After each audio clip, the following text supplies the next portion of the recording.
안녕하세요. It 바이블입니다. 오늘은 시편 1편을 함께 묵상하시겠습니다. 먼저 오늘 본문을 읽겠습니다. 복 있는 사람은 악인의 길을 따르지 아니하며 죄인의 길에 서지 아니하며 오만한 자의 자리에 앉지 아니하며 오로지 주님의 율법을 즐거워하며 밤낮으로 율법을 묵상하는 사람이다. 그는 시냇가에 심은 나무가 철 따라 열매를 맺으며 그 잎이 시들지 아니함 같으니 하는 일마다 잘 될 것이다. 그러나 악인은 그렇지 않으니 한낮 바람에 흩날리는 쭉정이와 같다. 그러므로 악인은 심판받을 때에 몸을 가누지 못하며 죄인은 의인의 모임에 참여하지 못한다. 그렇다. 의인의 길은 주님께서 인정하시지만 악인의 길은 망할 것이다. 우리는 누구나 복을 받고 싶어 합니다. 복을 바라는 것은 우리의 지극히 당연한 마음입니다. 성경도 하나님이 그의 백성들에게 복을 주신다고 분명히 이야기합니다. 문제는 우리가 복을 어떻게 해석하느냐 하는 것입니다. 무엇을 복이라고 생각하는지가 중요합니다. 오늘 시편 1편은 바벨론 포로기를 살아가던 이스라엘 백성들을 향한 시입니다. 오늘 본문에 보면 의인과 악인이 대조되고 있습니다. 구약의 전체적인 맥락에서 볼 때 의인은 하나님이 선택하신 이스라엘 백성들을 말할 것이고 악인은 하나님을 경외하지도 따르지도 않는 자들을 말할 것입니다. 시편에서 자주 나오는 탄식 시들을 보면 하나님의 백성들이 고난을 겪고 악인들이 형통한 것에 대한 탄식들이 자주 나옵니다. 삶을 살아가다 우리가 겪는 마음의 어려움도 바로 여기에서 나올 때가 많습니다. 나는 하나님을 믿는데 삶이 별로 형통하지 않은 것 같고 하나님 아닌 다른 것들을 섬기는 사람들이 오히려 더 잘 되는 것 같아 보입니다. 그래서 우리 역시 이런 이유로 삶에서 탄식합니다. 오늘 시편 1편은 복 있는 사람은으로 시작합니다. 복 받기 원하는 사람으로 시작하지 않습니다. 악인이 더 형통한 것 같아 마음의 어려움을 겪고 있는 하나님의 백성들에게 시편 1편은 먼저 하나님의 백성들을 복 있는 사람으로 규정하고 시작합니다. 이것이 정말 중요합니다. 우리는 자주 잊고 있지만 그리스도 안에 있는 우리는 이미 복 있는 사람입니다.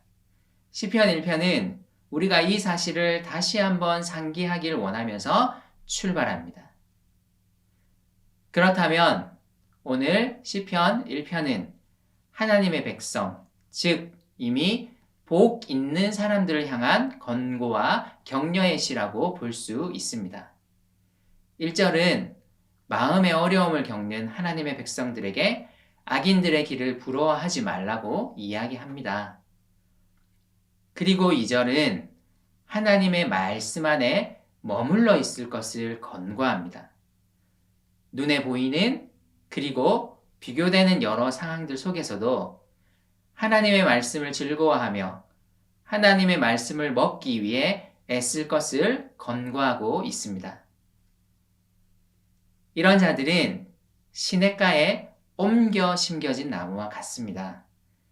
3절에 나오는 시냇가에 심은 나무를 문자적으로 번역하면 시냇가에 옮겨 심겨진 나무입니다. 하나님이 그의 백성들을 시냇가로 옮겨 심으셨습니다. 그러므로 그는 말씀의 물을 공급받으며 철을 따라 열매를 맺을 것입니다. 이 철을 따라 열매를 맺는다는 표현은 크게 두 가지로 해석될 수 있는데요. 첫 번째는 철에 맞는 열매를 맺는다로 해석될 수 있습니다. 두 번째는 열매를 맺어야 할 철이 되면 그 열매를 맺는다는 의미로도 해석될 수 있습니다. 즉, 우리 눈에는 더디게 보여도 하나님의 백성들은 언젠가는 그 열매를 맺게 된다는 것입니다. 그러므로 우리는 마음의 어려움을 겪게 하는 비교되는 여러 상황들 속에서도 계속 하나님의 말씀 가운데 있어야 합니다. 또 하나 분명히 알아야 할 사실이 있습니다. 악인들은 그렇지 않다는 것입니다. 우리 눈에 악인들이 형통해 보여도 우리는 그들을 부러워할 필요가 없습니다.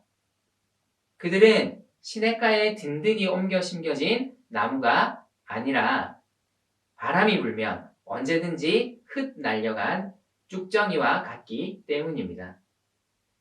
그리고 그들의 최종 종착지는 하나님의 심판대 앞입니다. 마지막으로 시편 1편은 다시 한번 하나님의 백성들을 격려합니다. 의인의 길은 하나님께서 아십니다. 히브리어로 이 알다라는 표현은 관계적 의미를 가지고 있습니다. 하나님이 이 의인들의 길에 함께 하실 것을 말해주는 표현입니다.